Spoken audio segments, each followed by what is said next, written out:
Hello friend, मैं better study point से जयदेव वर्मा आप लोगों का बहुत बहुत स्वागत करता हूं। आज मैं आपके लिए संध से चौथा पार्ट लेकर आया हूं। 3 पार्ट पहले हो चुके हैं। अगर आपके द्वारा नहीं देखे गए हैं तो आप उन्हें मेरे चैनल पर आकर देख सकते हैं। आज मैं आपके लिए संध से व्यंजन संधि को लेकर आया हूँ, वो भी एक बेहतरीन और शानदार तरीके से। तो शुरू करते हैं व्यंजन संधि से।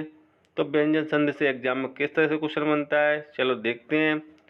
तो देखिए व्यंजन संधि की परिभाषा। तो शुरू करते हैं इस परिभाषा से।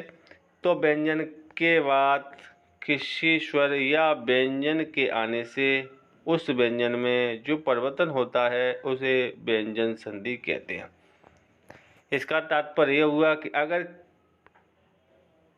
व्यंजन और व्यंजन के बाद कोई स्वर आए या व्यंजन आए, कोई भी आ जाए, इन स्वर और व्यंजनों को इस व्यंजन में मिलाने से इसी व्यंजन में जो परिवर्तन होता है उसे ही व्यंजन संधि कहते हैं।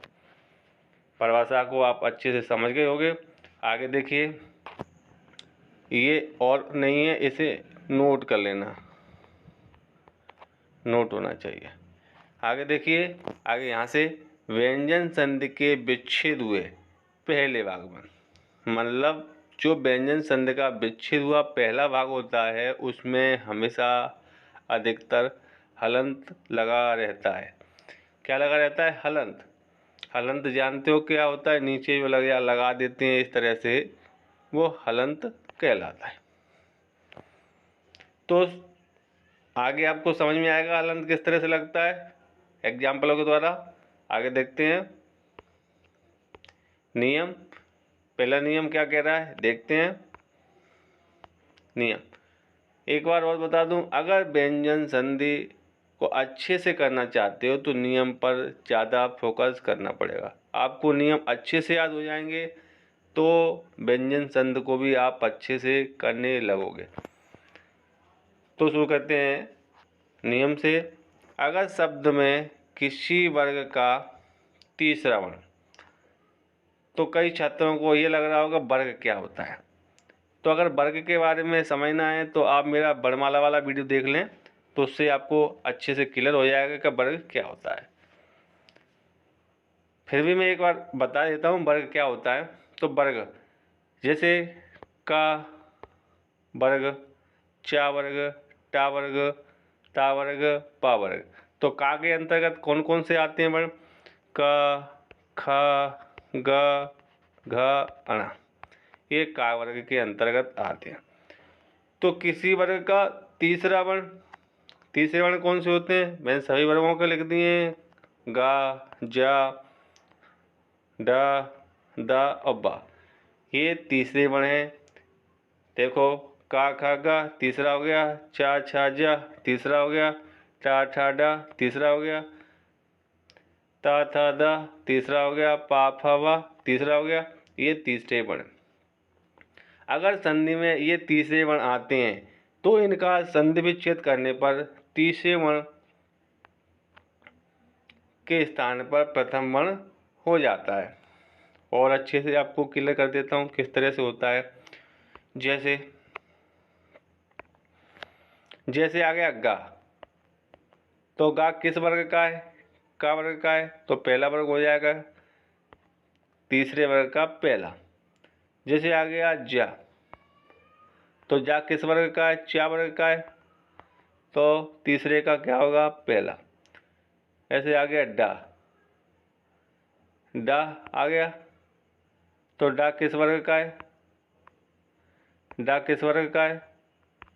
टा का, तो डा का क्या हो जाएगा? टा। इस तरह से आ गया दा, तो दा किस वर्ग का है? ता का। वो आ गया बा, तो बा किस वर्ग का है? पा का, तो पा हो जाएगा। इसका मतलब हुआ कि अगर तीसरा वर्ण दिखता है, किसी संधि के शब्द में तीसरा वर्ण दिखता है तो तीसरे शब्द का पहला वर्ण कर देते हैं। वो कैसे? उदाहरण की तरह देखते हैं। उदाहरण क्या कह रहा है उससे और क्लियर हो जाएगा आपको। जैसे आ गया दिग्गज आ गया। ये पहला दिग्गज है, तो दिग्गज को ये गा दिया है, दिग्गज में क्या दिया है, गा। तो गा का कौन सा बनेगा, तीसरा वर्ण। तो गा का कौन सा वर्ण होगा, तीसरे का विच्छेद करने पर गा का हो जाएगा का। तो दिग हो गया, पीछे क्या बचा है, गज, तो गज आ गया। इस तरह से ये दिगंत, ये गलत है, ये दिगंत कलता हो जाएगा जागा, तो दिगंत हो जाएगा। अब आगे देखिए दिगंत का कैसे करेंगे, तो का क्या हो जाएगा, दिक हो जाएगा, अंत बचेगा तो दिगंत हो जाएगा। तीसरा देखे दिग्विजय, तो दिग्विजय गा दिया है, गा का पहला क्या होता है, का, तो दिक हो गया, और विजय दिया है तो विजय। आपको एक बार फिर बताऊं, जो आपने नोट पढ़ा था उसमें दिया था कि संधि विच्छेद के पहले भाग में, तो आप देख लीजिए पहला भाग है, सभी पहले भाग हैं। पहले भाग में हलंत लगा रहता है, तो देखिए ता के नीचे लगा है, टा के नीचे लगा है, चा के लिए का के, ये सब के नीचे हलंत लगा है। तो अगर इस तरह से एग्जाम में दिया है तो आप समझ लेना वह व्यंजन संधि है। आगे देखिए बागीस, तो बागीस के बाद गा दिख रहा है, तो गा का क्या हो जाएगा, क्या होगा, गा का, गा का हो गया, और ईस बचा तो एक, बागीस। लेकिन कई छात्र अगर उन्होंने दीर्घ संधि पढ़ी है तो वो समझ रहे होंगे कि ये तो दीर्घ है। तो आपको बता दूं दीर्घ संधि की पहचान भी मैंने लिखाई थी। दीर्घ संधि को किससे पहचानते हैं, बड़ा आ, ई, ऊ से पहचाना जाता है बड़े से, तो ई की मात्रा आ रही है।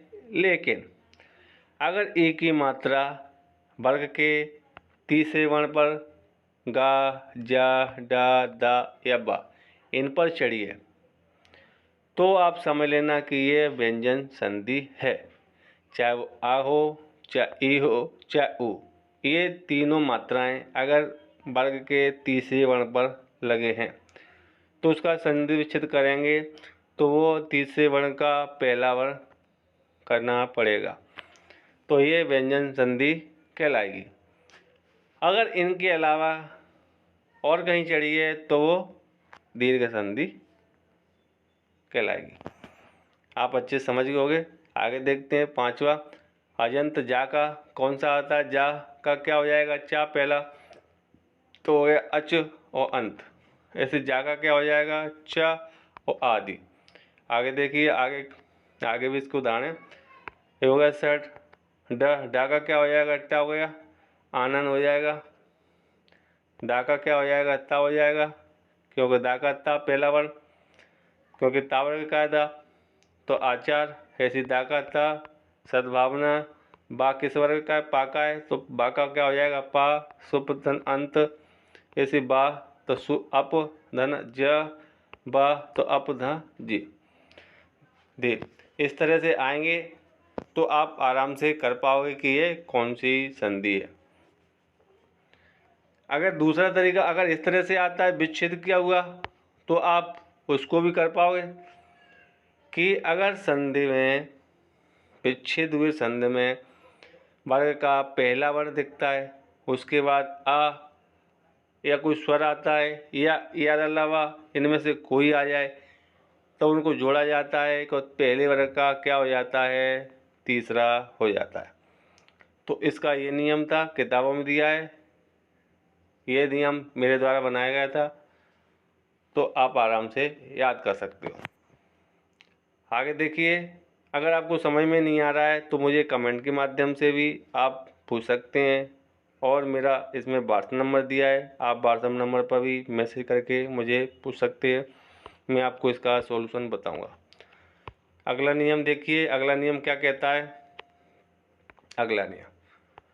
अगला नियम भी सेम ऐसा ही है जो पहला नियम था। अगर शब्द के किसी वर्ग का पंचम अक्षर, तो पंचम अक्षर आपको बता दूं कौन सा होता है, आपको पता होगा का, खा, गा, घा, अना।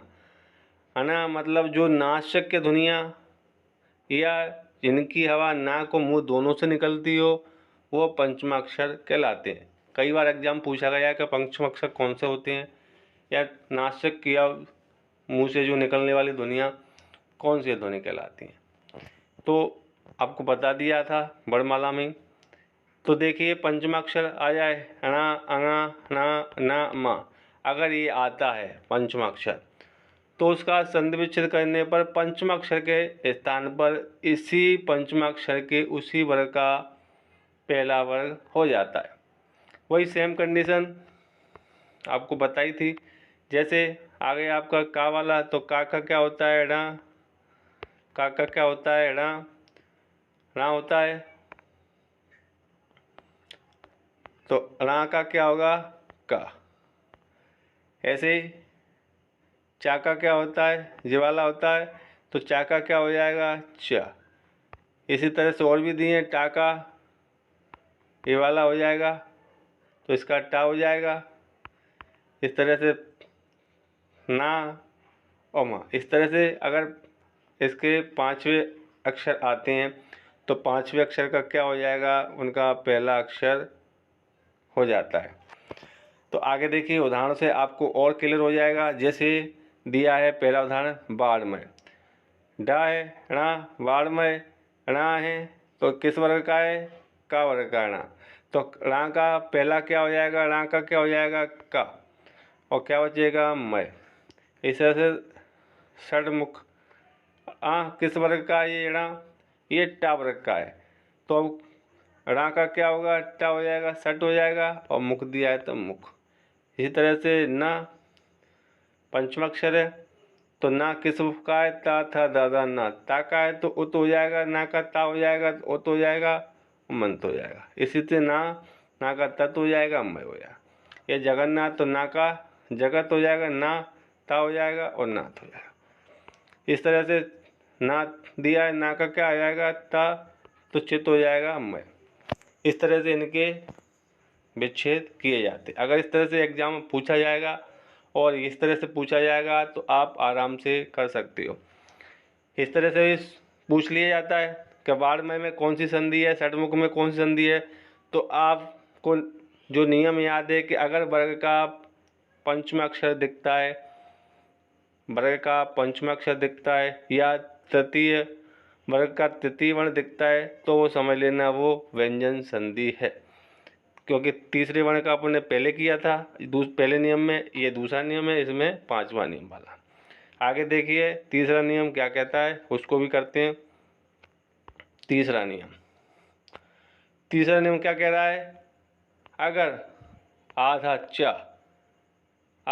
च छा में लगा होता है तब उसका संधि विच्छेद करने पर आधे चा का लोप हो जाता है और विच्छेद वाले शब्द में आगे आ जाता है। तो देखते हैं किस तरह से, उदाहरण से और क्लियर हो जाएगा आपको। उदाहरण क्या कह रहे हैं, देखो जैसे आ गया स्वच्छंद, क्या आ गया स्वच्छंद, तो चा किस में लगा है छा में, चा किस में लगा है छा में, तब इसका संधि विच्छेद किया जाएगा तो चा का क्या हो जाएगा लोप, चा का क्या होगा लोप। तो देख करते हैं, चा का लोप हो जाएगा तो स्व बचेगा और छंद का छंद बचेगा। इस तरह से परिच्छेद दिया है तो चा का क्या होगा लोप, तो चा का लोप हो जाएगा तो पर हो जाएगा, चा लोप हो गया तो छेद का छेद हो जाएगा। इस तरह अनुच्छेद तो चा का क्या होगा लोप हो जाएगा तो अनु बचेगा और छेद। इस तरह विच्छेद का चा का लोप तो वे और छेद।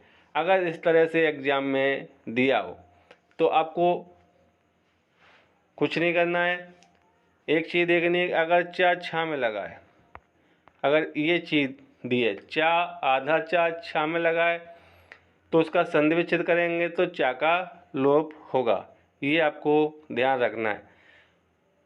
अगर इस तरह से दिया है तो आप समझ लेना ये व्यंजन संधि है। इस तरह से अगर एग्जाम में दिया है स्वच्छंद, परिच्छेद, अनुच्छेद और विच्छेद, अगर आधा चा छा में लगा है तो समझ लेना वो व्यंजन संधि है।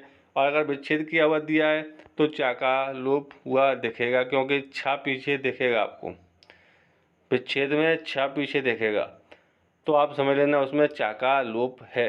और इसका मिलाने पर चा अपने वास्तव में आ जाता है। ऐसे स्व और छंद को मिलाएंगे तो चा अपने वास्तव में आएगा तो स्वच्छंद हो जाएगा, इस तरह से हो जाता है। तो अगर आपको समझ में नहीं आ रहा है तो आप मुझे कमेंट के माध्यम से पूछ सकते हैं। मेरा व्हाट्सएप नंबर दिया है, उस पर भी आप कमेंट करके पूछ सकते हैं। अगर मेरा वीडियो अच्छा लगा तो आप उसे लाइक, शेयर और सब्सक्राइब करना ना भूलें, जिससे आपको आने वाला वीडियो समय से मिल सके। ओके, थैंक यू, धन्यवाद।